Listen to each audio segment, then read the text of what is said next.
Hi there, and welcome to another Hellhounds Transformers review. And this week I'm going to have a look at Siege Sideswipe, which was a figure that I wasn't particularly interested in getting, as I had the Universe version, but I saw it slightly reduced, and as with most people, I think you see something slightly reduced and it pushes you over the edge.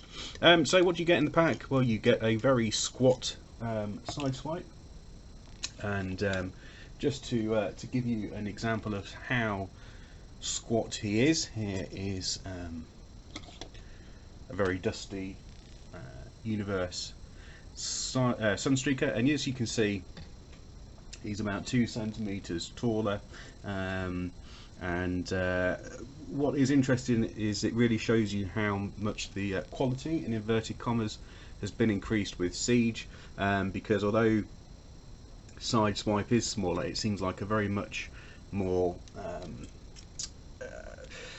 solid package, literally solid, because it's a small figure, and also because the plastic seems very well manufactured.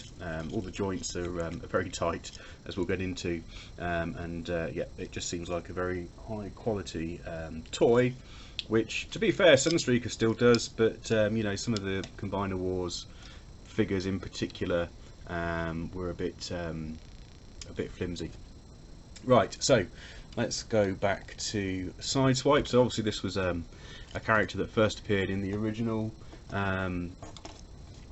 Transformers Generation 1, first few years, was one of the members of the crew on the Ark. I seem to remember being in the cartoon a reasonable amount, certainly in the first few episodes. I remember him having a rocket pack, and his hands could change into pile drivers. I don't remember him really ever being in the comic. Most memorable, I think I can remember him being in the comic, was actually in the G2 comic, where he's in that black colour scheme, that sort of inverted colour scheme.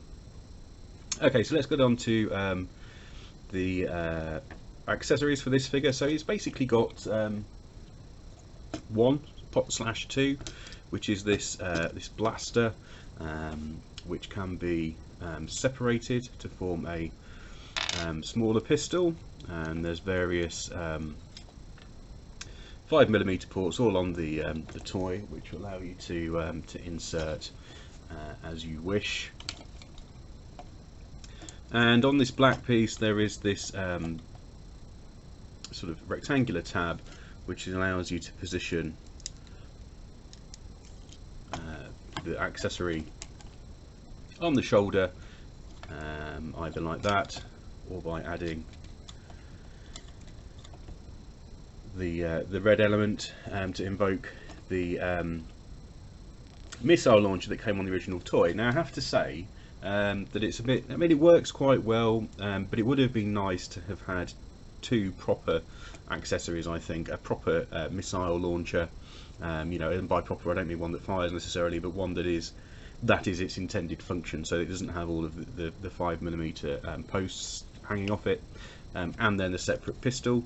I dare say on the aftermarket you can get a missile insert without the post, because that's the thing that really sort of just takes the believability away. I realise believability on a toy line about transforming robots is perhaps something that you shouldn't be worried about, but I am. So there we are. But it works quite well. I suppose you can also sort of flip it around, have it whichever way round you like.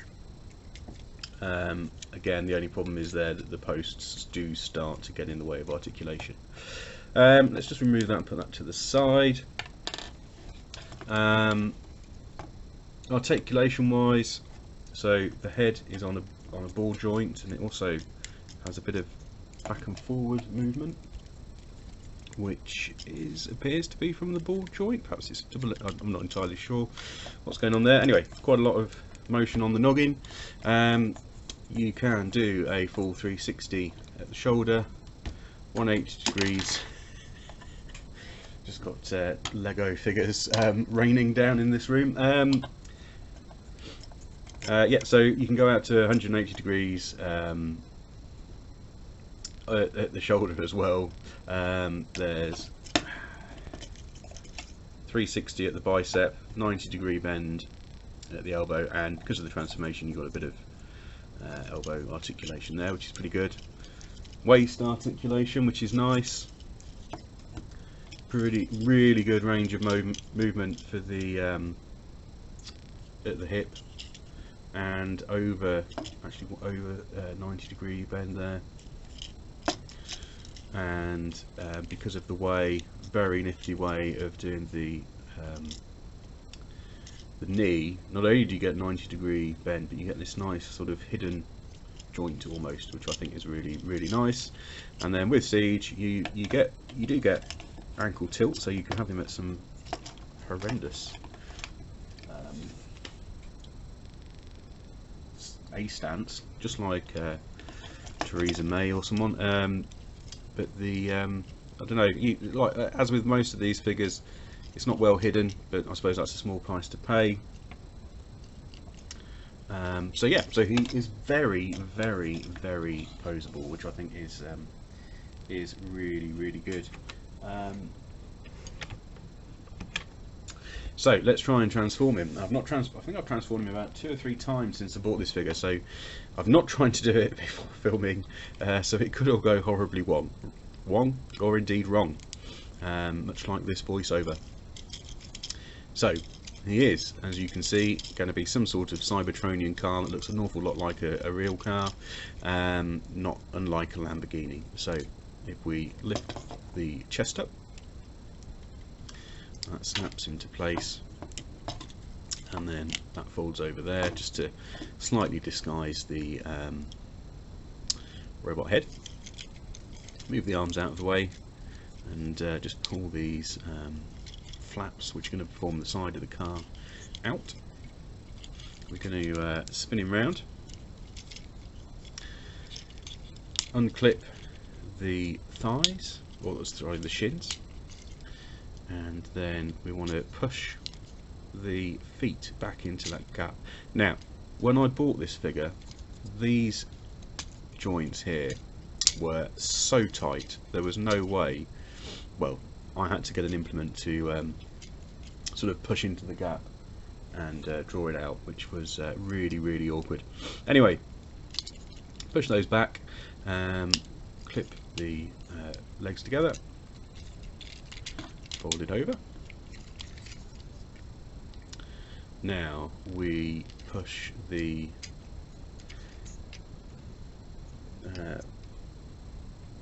fits in. They don't go all the way, as you can see, but that's fine. And then this folds in, I think, like so. That's right. Bend the arms 90 degrees and they sort of flip into that gap. And then we can close up these panels and they clip in there, tab in, as do the shin guards, like so. And there we have it. There is a not realistic Lamborghini in a Cybertronian influenced mode, and I think that is a really nice car mode. You can see that there will be very little needed to do to it to give us a an Earth mode as part of Earthrise, if they so wish.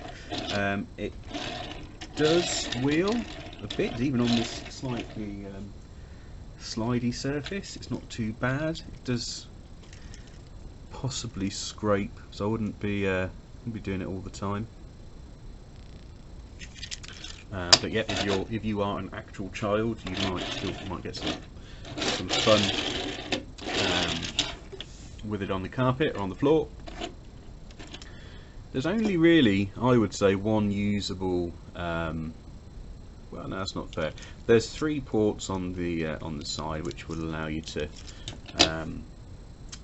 put the accessory on and give him some armament. You've got one on each side, like so, and then another on the roof. I suppose what you could do, what would be quite fun if you had 2 of these figures, I suppose, is to give him some like rocket boosters or something, just to imply that he can go a bit quicker. So that is Sideswipe. I'm not going to give you a comparison with the classics and universe sort of Sideswipe, Sunstreaker, Red Alert mould, because I think you'll have seen that quite a bit, and that car's really good.